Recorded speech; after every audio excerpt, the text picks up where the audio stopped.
as well as the 2024 independent candidate for President of the United States, Dr. Cornel West. Welcome back, Dr. West.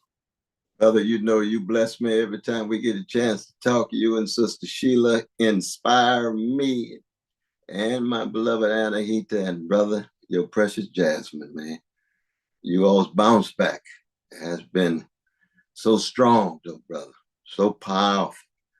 And it's very important to keep these kind of things in mind when you're talking about these political issues, because they so easily become distractions. They have a life and logic of their own that lead toward destruction. And we living in such a cold and cruel world with organized greed and organized hatred, man, that if we can't find some space for not just courage, but morality and spirituality, then the gangsterization overtakes all of us, no matter what ideology it is. And so it's very important, I think, to begin any discussion, let alone this one, putting things in the right perspective in terms of what it means to really have a precious one, and the ways in which those memories are always a part of you, part of their afterlife is in your life, and you build on that, even as you and myself wrestle with these political issues. That's so true, Dr. West. Thank you once again, man. You and your amazing wife, man. Thank you both for the kindness that you've shown my wife as well. Full disclosure, folks, Dr. West, Mrs. Dr. West, Anahita, she reached out to my wife, Sheila, and she said that Dr. West had some things he wanted to discuss based on the tweet he sent out that's caused an uproar within some folks on the internet, on Twitter particularly. So with that full disclosure, Dr. West, I'd like for you, if it's possible, sir, for you to go ahead and I want you to speak your piece on this, because you know what this is about. And then I'll ask some questions after you've had your say.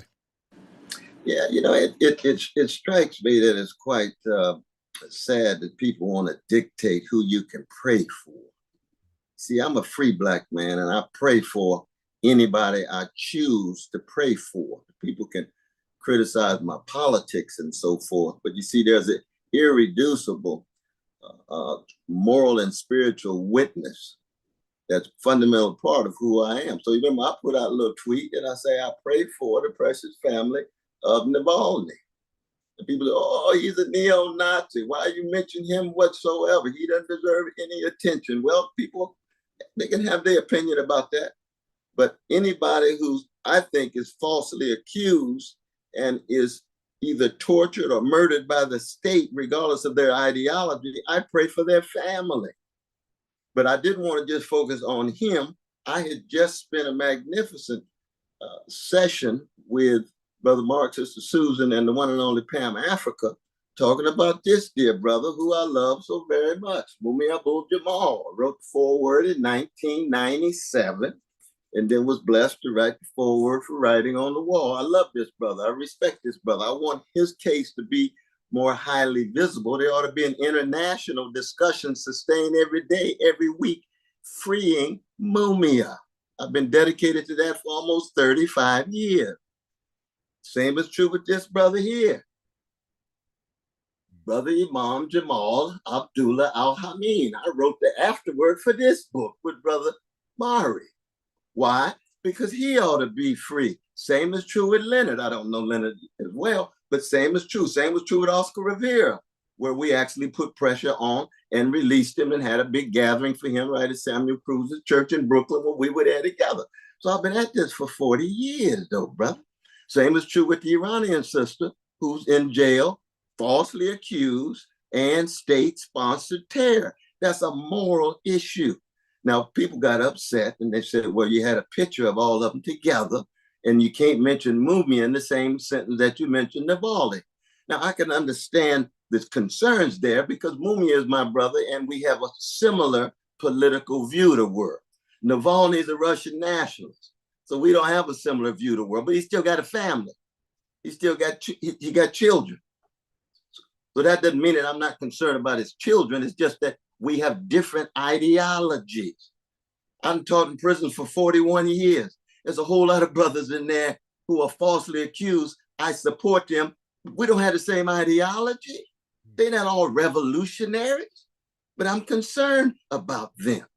And so, as you can imagine, you always got the kind of mediocre distractions that you get on in the new style technology with people coming at you one way or another. And it's just so petty. It's just so juvenile. I don't really spend a lot of time on it because I'm doing what I was doing today. I'm at St. Luke's AME Church with my precious black folk for 3 hours with Reverend Stephen Green and Reverend Stephanie Joy Gregg and the others. And what we're talking about Gaza in the black church. How come?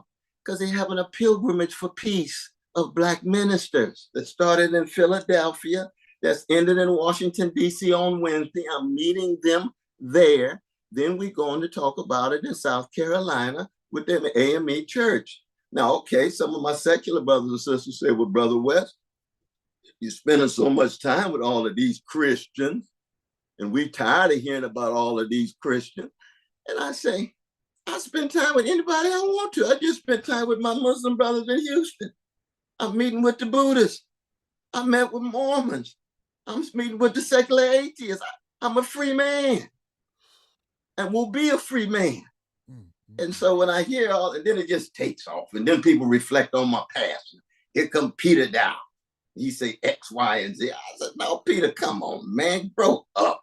One of the reasons why we didn't get along is because you were telling these lies about folk who I deeply love, and I trusted you, and that trust was shattered and so forth. That doesn't mean he's a demon.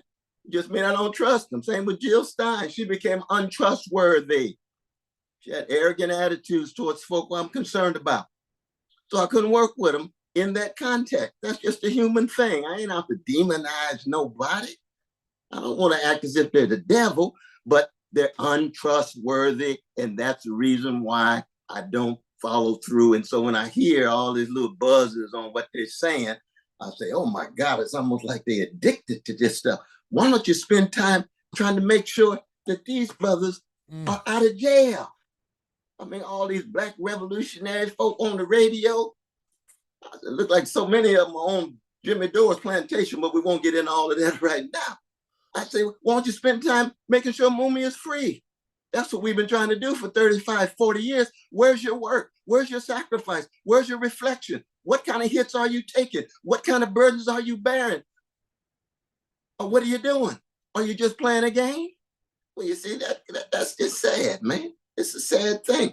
That doesn't mean that they're demons. It just means that I just hope and wish that they reach a point in their lives where they get beyond the little pettiness and actually become substantive, genuine revolutionaries, loving the people, focusing on the people in such a way that they are the fundamental focus of your work, not these little buzzes that go around and around. It's all about market. It's all about money. It's all about Tucker Carlson got 200 million, so he's the big man. No, Tucker is still a white supremacist who conforms to neo-fascist sensibilities. I don't care how many he has on his podcast.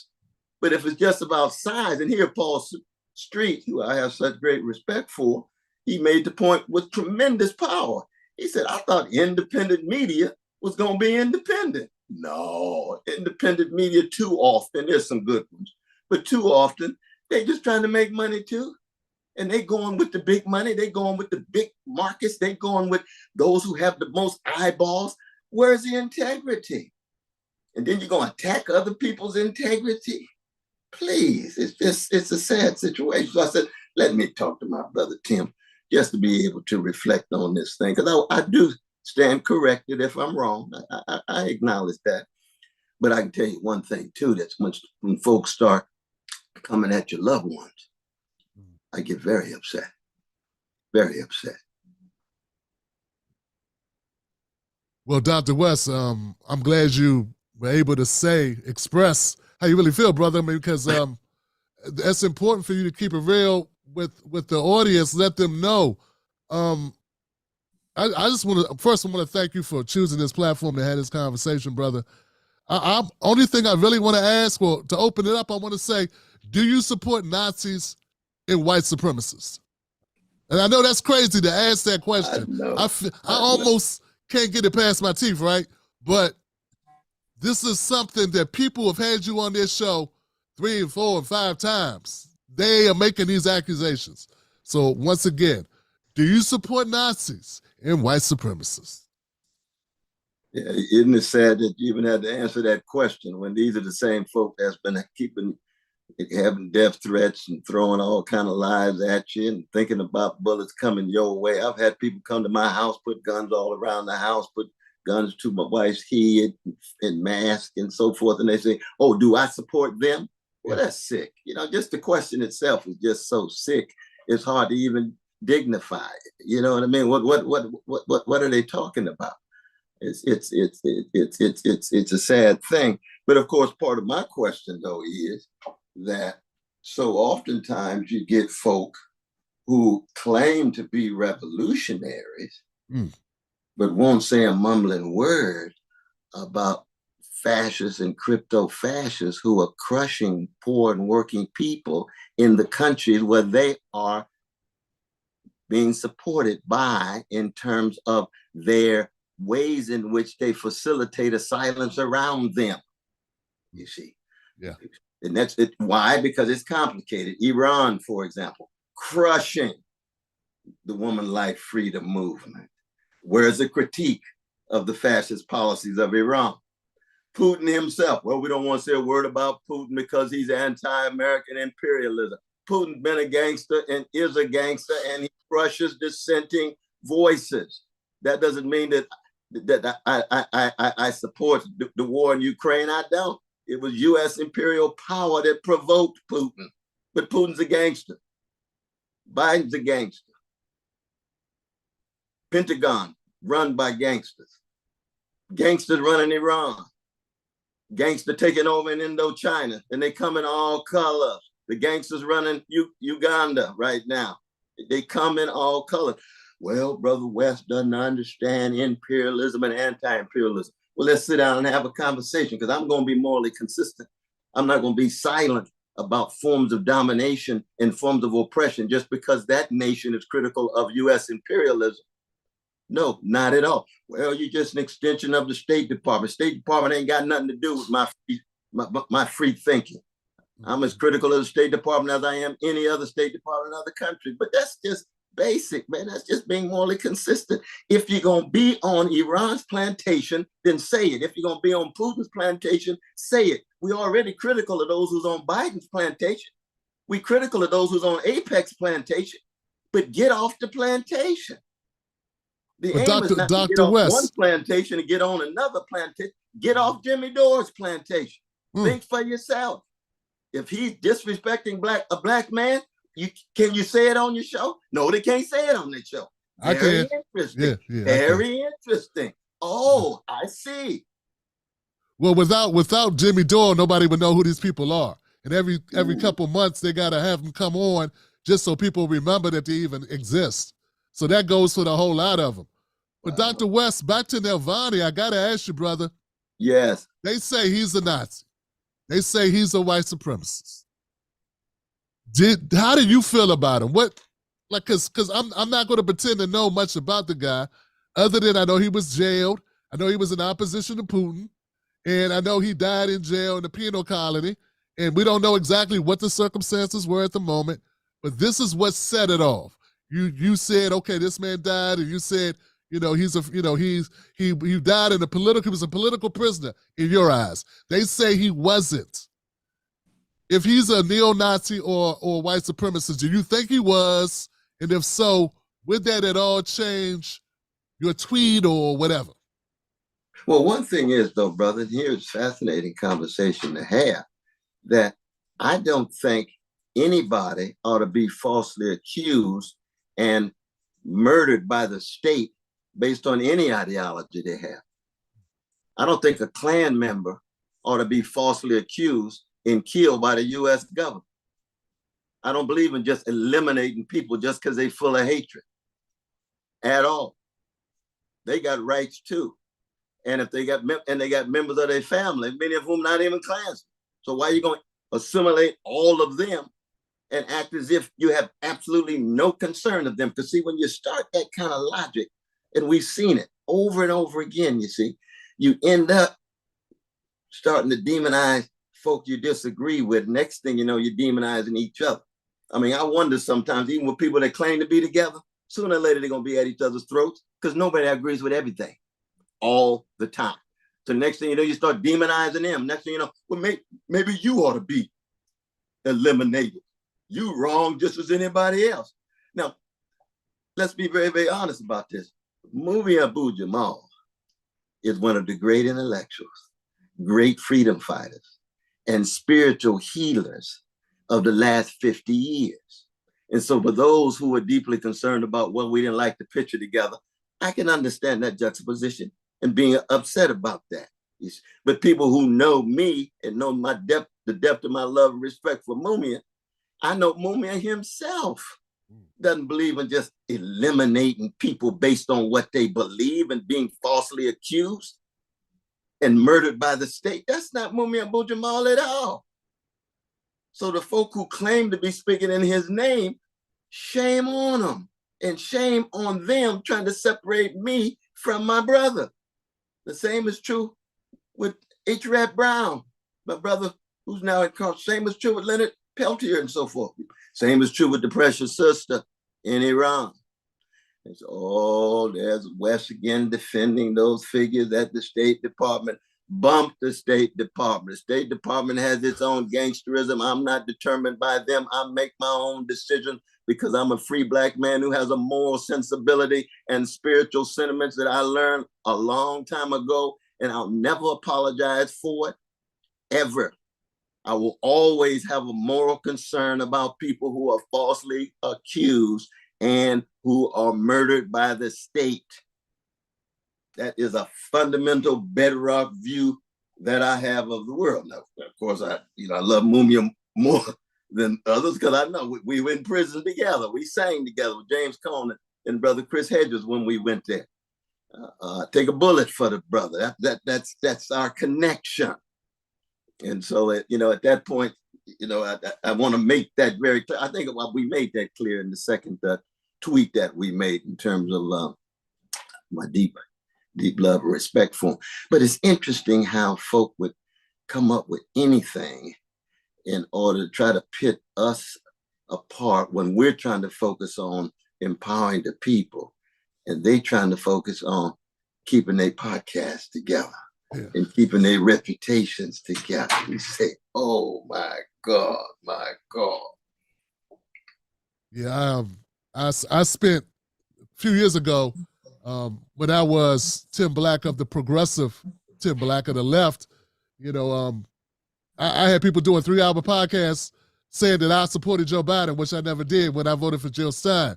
So, and the lies the lies get bigger and they just keep telling them. They just keep on spinning them and keep telling the same lies. So it's very little you can do.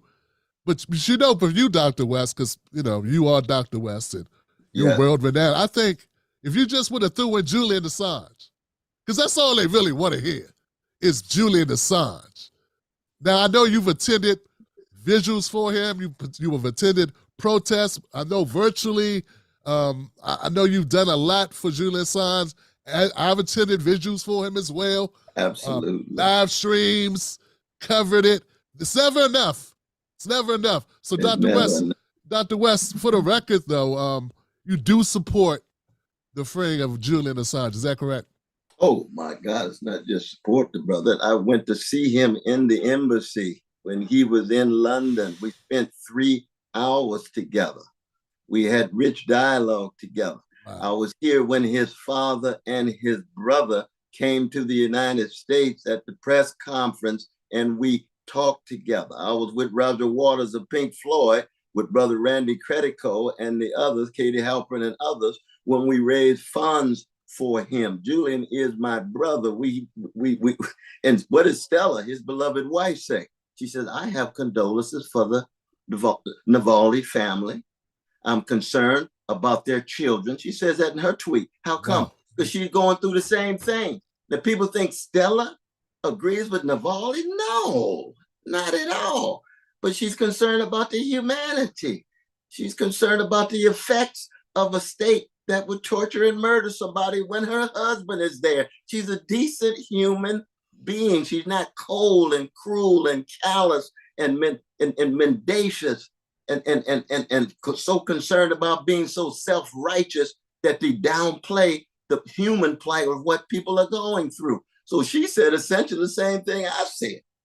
But Julian Assange and I go so far back that it's almost a joke that people would say, how come he didn't mention Julian Assange? I could have mentioned a whole host of other political prisoners.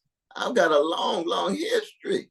Good God Almighty. But it seems like that's like the major political prisoner, the major political focal point that so many of these people have, Dr. West. It's like, if you don't bow at the altar of Julian Assange at every turn, I mean, it got to the point like that was one of the reasons I had to leave, because, Dr. West, there are 500 American citizens who die in prisons, in federal prisons every year.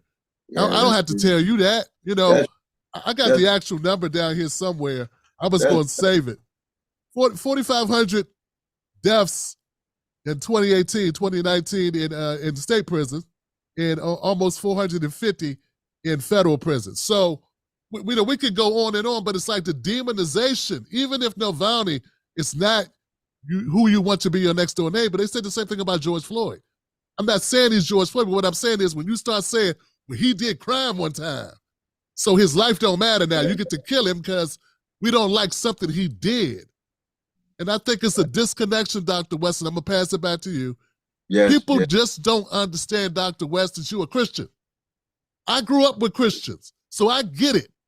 They love you, Dr. West, but they don't love that about you, so they don't really respect you because they won't accept that you are a Christian man who has a certain core set of beliefs. When you say, my brother, you need to explain to them one time finally what that means for you. See, they want you to run and die on the altar for them, with this imperial country that we have.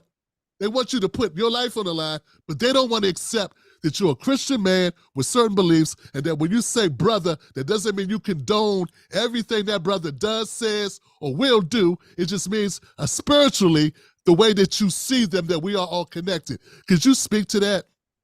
Oh, I think you spoke with eloquence on that, though, brother. Definitely. And I would argue that there are some very precious secular brothers and sisters who have a very thick moral core, who are fundamentally committed to the dignity of every person and reach the same kind of moral and spiritual practice that I do in a secular mode as I would in a Christian mode. Jeff Stouts of the world and so forth, who I love very deeply. See? But you're right about my Christian way of being in the world.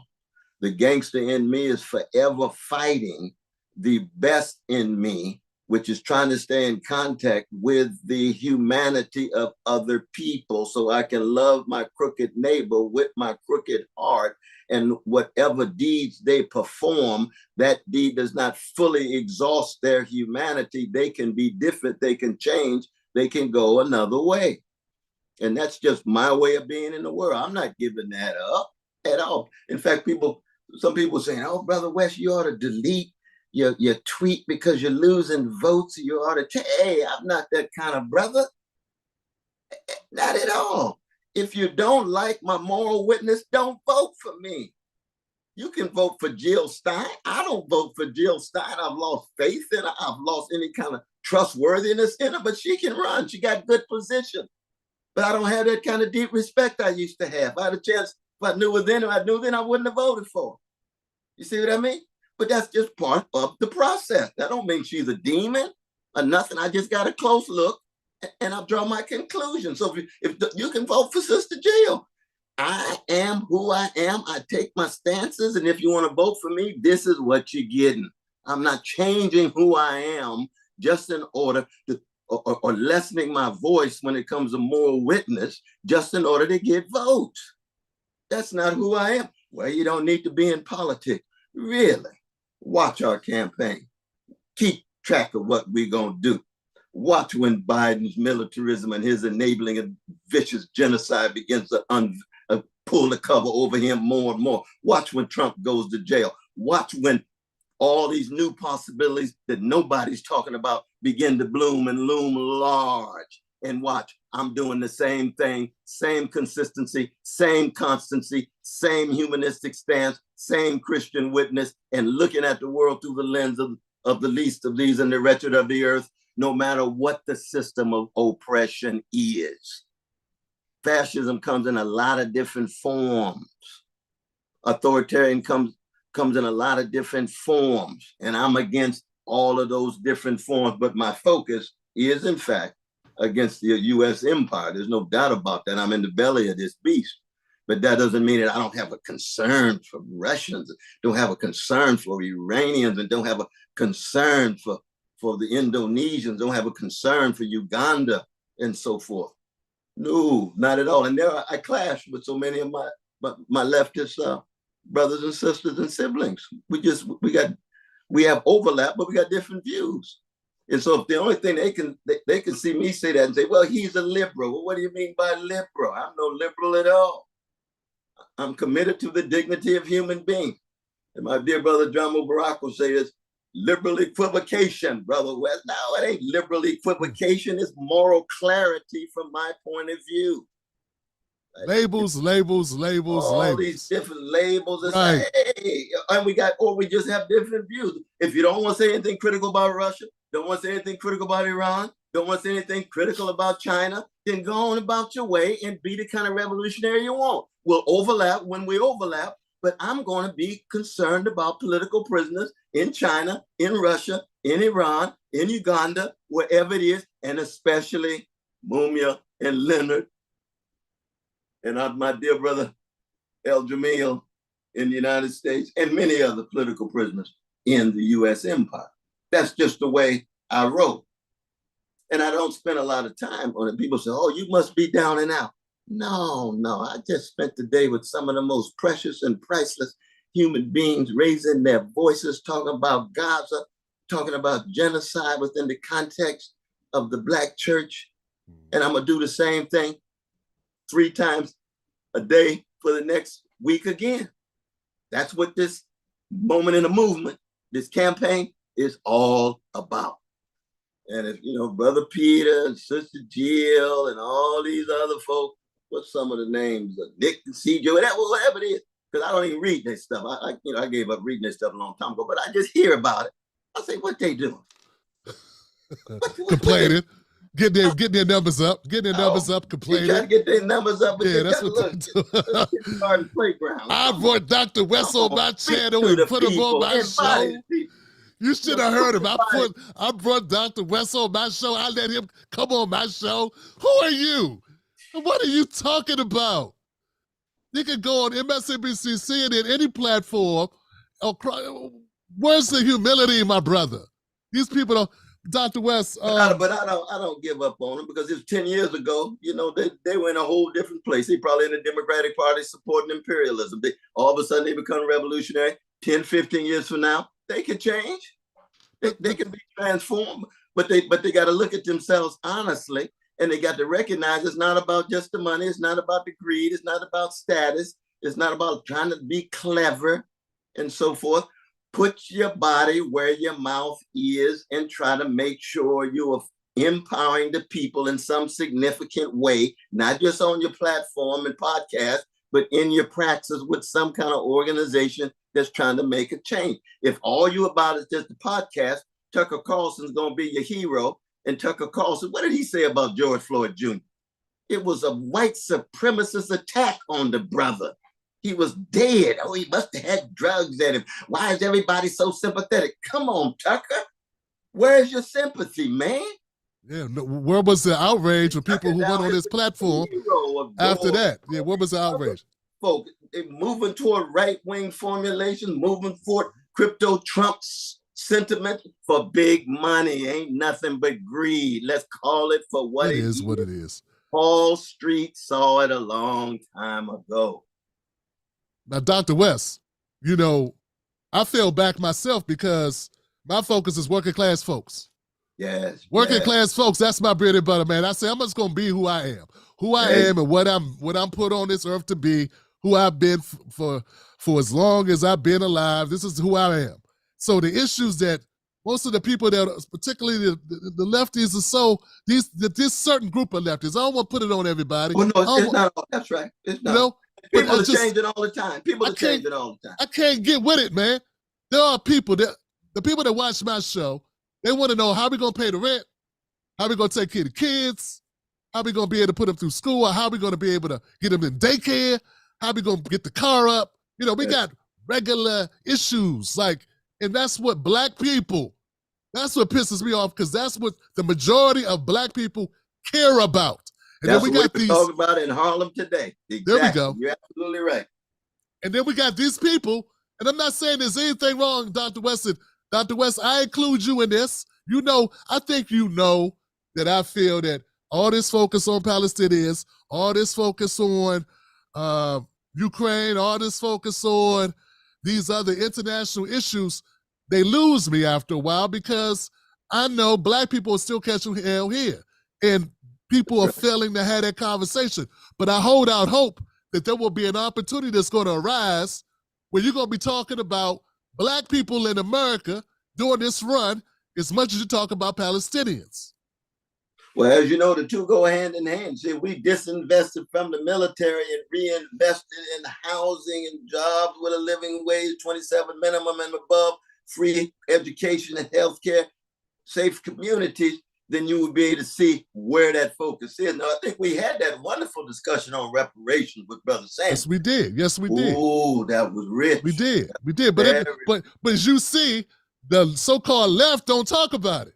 Yeah, that don't have legs. That's not interesting to them. Like, but my audience, so Dr. West, I wanna encourage you, brother, to reach out to some of the truly black platforms, like Brother Phil Scott, Black Authority, the black.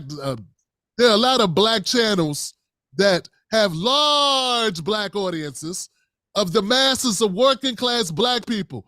Tariq Nasheed comes to mind. You ain't got to agree with everything, but their audience is black people, working black people who will not condemn you if you forgot to say Julian Assange's name when you said Navalny's name, or and won't call you a, white supremacist, whatever, if you don't say the tweet, the exact. They want to know what you want to do for black people. And if you can articulate that, then they want to listen to you. Absolutely. And I mean, and you and Sister Sheila send us the list where we can begin, because anybody who reaches out, if they've reached out, then we respond. No matter what, because see, my black farmers mean the world to me. Look, Lawrence Lucas and Michael Stowall and others, and I've met with them a number of times. Why? Because they're dealing with a Department of Agriculture that is withdrawing and withholding money that was designated for them. That's just one small example of that, meaning that there's a whole wave of black folks. Same is true with, the hip hop communities. I've had so many interviews, including, the Breakfast Club, all. Yeah. TD Hip Hop Media is one of those. Yeah. Absolutely. Absolutely. Because, I love black people. Right. And I don't love them for them to love me back. I love them because they're worthy of being loved. Now, I try to love everybody, no matter what color they are. But I begin on the chocolate side of town. That's how I learned how to love. And therefore, anyone who reaches out, I embrace. Even the folk who trash me, even the folk who lie about me and fabricate about me, I don't hate them. I don't hate Nick and CJ and them. I just say, my God, we got higher expectations for meeting the standards. Why are they still so arrested in their development? That's my challenge to them. It's not to trash them at all. They actually can become forces for good. Not just mention them because they're the ones who often spend so much time in the trashing. But there's a whole wave of others who do. And so you just send me that list. I can't wait to be able to respond to that list more, my brother. Yeah, it's just that I feel that, there is such an untapped number of black folks who feel so disaffected, Dr. West. Yes. It's, the left, the black folks that are on the left are a smaller number, but there is this masses. Like, we vote in a block, or they're going to stay home, Dr. West. We either have somebody reach out to them, or they're going to just they're going to vote for the couch. That's what they said. They're going to vote for the couch. Yeah, no, but I tell you a good example though. Just last month I was with Code at the Church of God in Christ, who has 10,000 folk at the convention, right? They kind enough to have me speak. Bishop Shear, the four Baptist conventions, National Baptist, twice of America, National Baptist, INC, Progressive Baptist, National Baptist Mission Board. First time they got together since Martin Luther King Jr. in 1961. When they pushed Martin Luther King Jr. off the stage and a man was killed and they got the big fight, they got back together. I was there with them for 2 days. That's the masses of Black folk within a certain religious thing. I was also with the Muslims. Muslims who were Black, and they came from all around the country in Houston. And spoke at the mosque, which was mainly Arab. And of course, I've been to Dearborn a number of times, both with the UAW as well as with my precious Muslim brothers and sisters. So I'm actually intentional in terms of being there with Black folk and other people, trade union folk and what have you, anti-imperialist folk and what have you. But I hear what you're saying in terms of trying to reach out even more with the podcast and on the block. Hundreds of thousands of people that are. There's a lot of folk. Yeah. Big country. Now, it is a big country. That really morph. They morph my channel. These people are doing. They have bigger audiences. They've been around for a decade or more. They've been on the same viewpoint. And they just don't feel that the Democrats. The Democrats ain't doing it for them. And I respect that point of view. That's right. I just think they need to give. They need to hear from you directly to get a more of a sense of where you're coming from, and you can answer their questions directly as opposed to me asking you questions and hoping they see my video, because that ain't working out in the algorithm. Algorithm ain't making that work out. So you know what I'm saying? but the important thing too is they've got to know that I am thoroughly open, but they also got to take some initiative themselves. True. You know what I mean? Yeah. I mean, the first time you and I ever connected, you and Sister Sheila, you reached out, brother. Yeah. You know what I mean? I said, of course, I love to talk to Brother Tim. I don't know the brother that well. I've always kept track of his brilliance and courage and things. But then we met, and then we be able to form a relationship. But same is true with so many other ones. I mean, there's other folk. You got Brother Jared and them who I have tremendous respect for. And we fight over issues. We overlap issues. We talk about music for 2 hours and revel in each other's joy and humanity and so forth. That's part of the revolutionary media too. I try to be open across the board to Black folk and a whole host of others. You know what I mean? Right. But they also have to take initiative. You see, all of those folk kind of reached out, and I said, of course, yes, we're going to take some time. With Dr. West, I mean,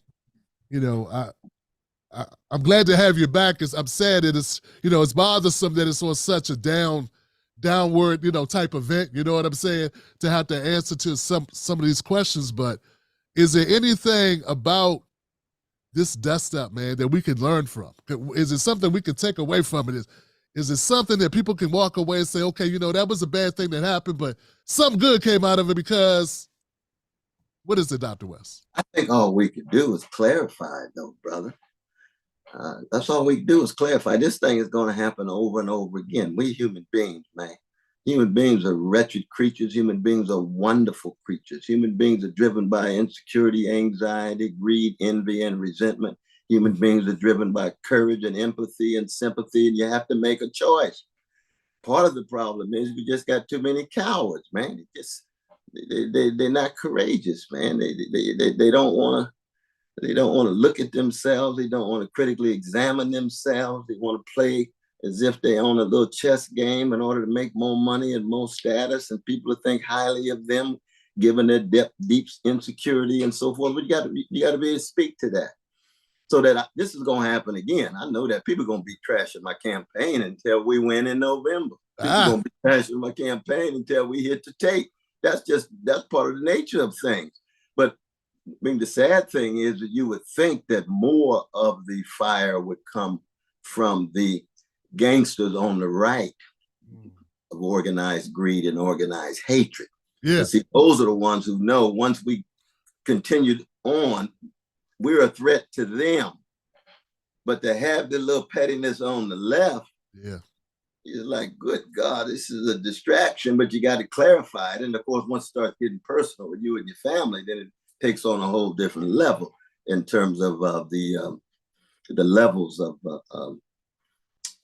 cruelty and coldness and callousness and cowardliness. But it is what it is. You know, I'm not surprised by evil or paralyzed by despair, brother. You know, that whole thing. The whole thing, you know, the Trump thing, who's worse, Trump or Biden? Like, is Trump your brother? Is Biden your brother? Like this whole thing, I hope we could put that to bed. Dr. West, is Trump your brother the way that Biden is your brother, the way that I'm your brother? I got one blood brother who is the brother of brothers. And I'll never be 1/3 of the human being he is, because he's like my mom and dad, you see. Right. Absolutely. But at the same time, as someone who is a fallible follower of a Palestinian Jew named Jesus, who taught me to love thy neighbor and to be a neighbor, because each person you encounter is a brother and sister and sibling, I follow that Palestinian Jew named Jesus. Period. Which means that every human being is made in the image of a God that has the sanctity and dignity, and they can choose demonic and devilish forces, be Hitlers or whoever they are. But as humans, they have the potential to be different. And because they have that potential, then they are brothers and sisters. The people there, I don't want to hear it. I can understand it. I'm sorry it bothers you. But I ain't worried about you. I don't ask for your permission as to how I think about the world and how I go about the world. Right. I'm a free black man. Get used to it. What is so hard to understand? What's hard to understand? I don't get it. It's, well, I was raised as Jehovah's Witness, Dr. West, and God, everybody in my congregation. Prince himself, Jehovah's Witness, yeah. Who's that? Prince. Oh, yes, absolutely. Michael Jackson as well. Michael Jackson, too. And everybody in our congregation was called brother and sister. So I grew up hearing this type of title, not title, but the way that we would greet each other. That's all. That's what it was. That's right. I just don't understand why people get so hung up. I know, like when you say that Brother Hannity, you know, Brother Hannity uses it a lot with you. Oh, I don't know if you're my brother today, Dr. West. I don't know if I want to be your brother. So I get people that don't understand, but maybe they just don't, like, they just need to they need to get it that it's not you placing them, absolving them of all sins. Like, oh, no, not it's not that, right? Not at all. But I think part of the problem, though, brother, is that we live in a world of predatory capitalism where more and more people reduce everything to transaction. So it's quid pro quo. If you don't call me a brother, then you're not my brother. You don't call me a sister, you're not my sister. So it's quid pro quo. It's like part of the market exchange, you see. Right. I get something, you get something. But no, you see, Christian faith ain't like that. It ain't like that. Certain moralities that are secular are not like that. Buddhism is not like that. Prophetic Islam is not like, prophetic Judaism, prophetic Christian, it's not like that. You don't have somebody to call you a brother in order to see whether they're going to treat you like they are their brother. No, if we waited to be treated like somebody's brother and sister, and that's the only conditions under which we call somebody brother and sister, you got some families that wouldn't be able to call each other brothers and sisters, even though they're biologically brothers and sisters. That's true. We're talking on a spiritual level here. People say, I can't stand the spirit. I can't stand Christianity. Marx says the opium of the people. Marx says the impotent form of protest. Marx got some insight, but you know what? A lot of those same people, they wouldn't even exist with any sense of self-respect of their grandparents, who were deeply shaped by religious traditions, had loved them to give them enough self-respect and self-confidence to reject their grandparents' religion. They need to take that in consideration too, because if all we're doing is creating a world where we just want to gangsterize each other, whoever got the power gonna do it, then what are we talking about? What are we talking about? If you can't be concerned with other people's children just because they have political disagreements, when you get the power, does that mean that you're gonna falsely accuse people? Does that mean that you're going to sponsor torture against them because they ideologically disagree with you? People need to think about that. Seriously. I agree. I just find it disingenuous, Dr. West, that people that I know they know you. If you speak to Dr. West for any length of time, and if you've done it repeatedly, and then you actually float an idea, an accusation that the brother loves white supremacists or coddles Nazis, like that means that whole time you spent, you weren't being real. I mean, or either your brain is something's wrong with your logical, your cognitive abilities. Because how could you spend so much time with a person and not know that by now? If that's truly what you believe, so that means you're being salacious, you're being extremist just for viewership or just to sensationalize the moment. Because how could you truly believe that Dr. West loves Nazis? Like, how could you? I don't understand what that. Like, there's some things I can understand, like maybe Dr. West likes pepperoni on his pizza, or maybe he likes pineapple on his pizza. But I can't imagine fathoming that you like Nazis, that you prefer or coddle or support Nazism. And I would never, like, how can you say that? Like, that's why we went down to Charlottesville and put our bodies on the line and almost got killed by the gangster Nazis and the Klan. Because somehow I like Nazis and I have a tilt. Oh, please, that's sick. But keep this in mind, my brother, that it's very, very difficult to get people to understand something when, in order to understand it, they might lose some of their livelihood. Or they won't make as much money, or they won't have as much status. So at that point, ain't nothing rational going on at all, man. Not at all. But the people that are listening and agreeing, so you can say anything. Anyone can make any type of proclamation. But the people that are actually going, yeah, that makes sense. That makes sense. He'd been in the prisons trying to help prisoners for 40 years, but yeah, he must be a Nazi lover. He speaks against white supremacy, wrote a book called Race Matters, and he's been fighting for liberation for 30, 40 years. He grew up next door to the Black Panthers, but no, he probably really likes white supremacists. Like, how can you agree with that and be a free-thinking, intellectually sound human being and agree with that narrative? And not see through it for what it is. Well, the good news is that a lot of people will see through it. People are not frozen in their particular perception at the moment. They're not ossified and petrified. That everybody been tied to lies and fabrications at some point in their lives. And you just hope and pray that people will be able to see through it. Now, if we reach the point where things turn upside down, the people who concerned about the legacy of Martin King and Fannie Lou Hamer end up being pro-Nazi, and the people who are pro-Nazi are building on the legacy of Martin Luther King and Fannie Lou Hamer, you say, oh, Brother Tim, I know the crack house is not a good place to spend too much time, but this world looked like it's been turned so topsy-turvy that everything is blurred, everything is completely called into question. You can't even have a conversation because the lies have got so thick. Well, that's the beginnings of fascism too. And we already had fascism operating in the United States and other parts around the world, right? In various forms, but it becomes even worse. And that's a possibility though, brother. We have to be very honest about how grim and dim things really are. Very much so. But the good news is there's always a cloud of witnesses, man. There's always people out there who gonna say, no lie lives forever. Truth crushed the earth shall rise again. And I say, check out the Tim Black Show and you're going to get some serious light.